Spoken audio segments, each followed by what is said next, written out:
Ndindi, Nyoro.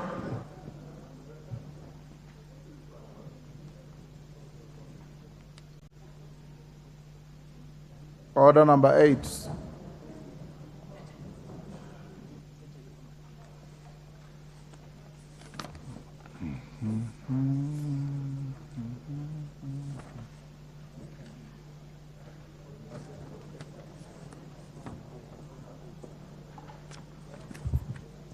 Thank you very much, Honorable Speaker.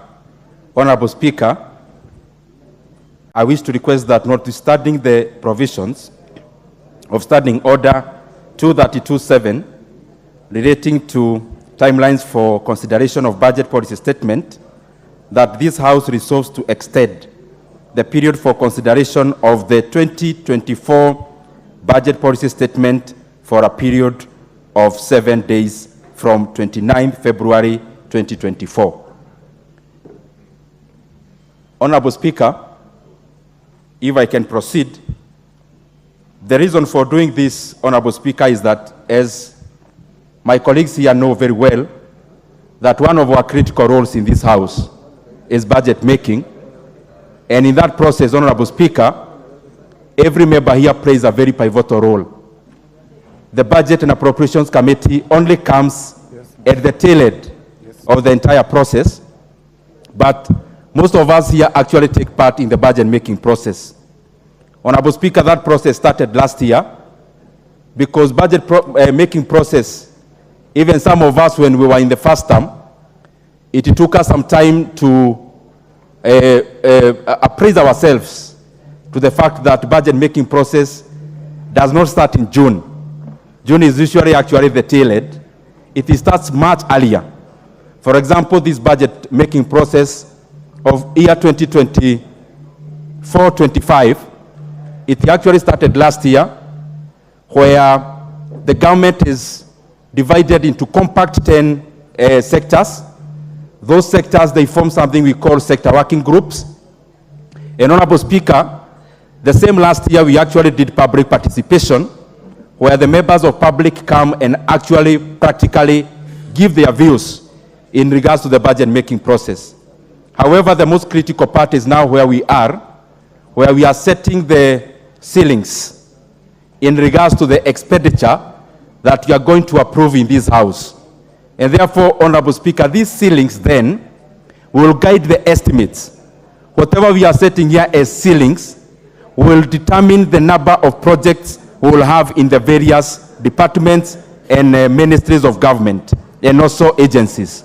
And therefore, Honorable Speaker, the reason for this procedural motion is that we are seeking to extend the statutory timeline by 7 days because there is a lot that happens after the tabling of BPS as it was done in the last few days, Honorable Speaker. Then what usually happens is that we forward transmit the same documents to the various 20 departmental committees in this House.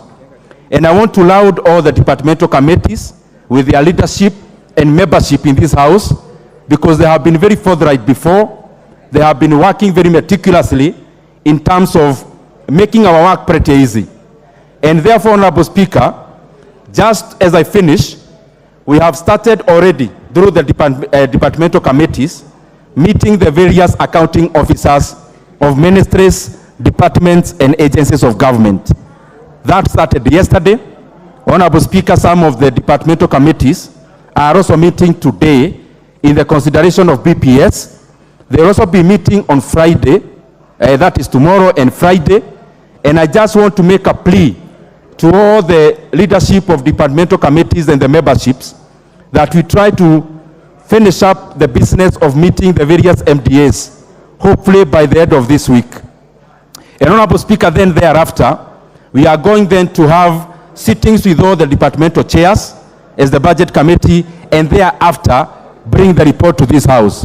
Honorable Speaker, I therefore request my colleagues here, whom we are all equals, that we kindly pass this procedural motion so that we are able to finish up the business of BPS within that reasonable time.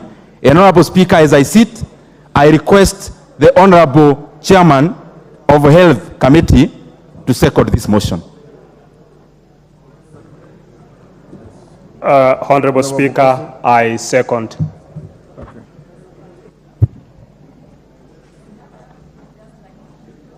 Order, honorable members.